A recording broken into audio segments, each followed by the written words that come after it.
धोरीमन्ना कस्बे में modified lockdown के दौरान दुकानों को खोलने का समय निर्धारित किया गया है। उपखंड अधिकारी कुसुमलता चौहान ने कार्रवाई करते हुए अनुमति नहीं होने के बावजूद खुली 3 दुकानों को सीज कर दिया। उपखंड अधिकारी कुसुमलता चौहान ने बताया कि धोरीमन्ना कस्बे में मॉडिफाइड लॉकडाउन के निर्देशों की अवहेलना करने पर fast food, cafe, restaurant, furniture और स्टील वर्क्स की दुकान को सीज किया गया। उन्होंने बताया कि धोरीमन्ना कस्बे में लॉकडाउन की पालना करवाने के लिए लगातार निरीक्षण करने के साथ साथ आमजन और दुकानदारों से समझाइश की जा रही है।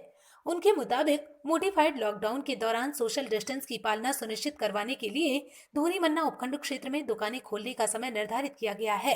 उपखंड अधिकारी चौहान ने कस्बे में लोगों को मास्क पहनने और सोशल डिस्टेंसिंग रखने के निर्देश दिए। मॉडिफाइड लॉकडाउन के तहत प्रतिबंधित क्षेत्र की दुकानों के खुलने पर रोक थी। धोरीमन्ना उपखंड क्षेत्र में लगातार इस प्रकार की दुकानें खुल रही थी।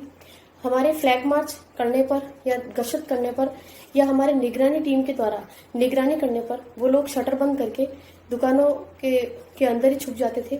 इस प्रकार की लगातार शिकायतें प्राप्त हो रही थी। तो आज मैंने स्वयं जाकर के पैदल अपनी गाड़ी को कुछ दूरी पर खड़ा किया और पैदल उन दुकानों पर जाकर के सामान खरीदा। जब मैंने उनसे सामान मांगा तो उन्होंने सामान दिया और फिर जब हमारी टीम और गाड़ी आती हुई दिखी तो उन्होंने अचानक से शटर बंद कर दिया।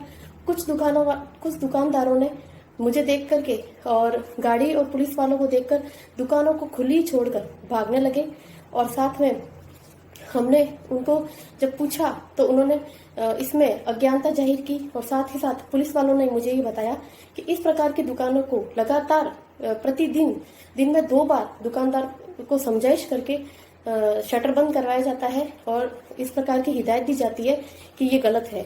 तो इस प्रकार से उपखंड क्षेत्र में जिन दुकानदारों के खिलाफ शिकायत प्राप्त हो रही थी उसमें मैंने स्वयं जाकर दुकानदारों को समझाइश की और आगे से ना करें इसके लिए हमने उन दुकानों को सीज भी किया है। और लगातार इस प्रकार की शिकायतें प्राप्त हुई और सीज दुकानों को अगर उन्होंने खोला तो हम इस पर और कार्रवाई करेंगे।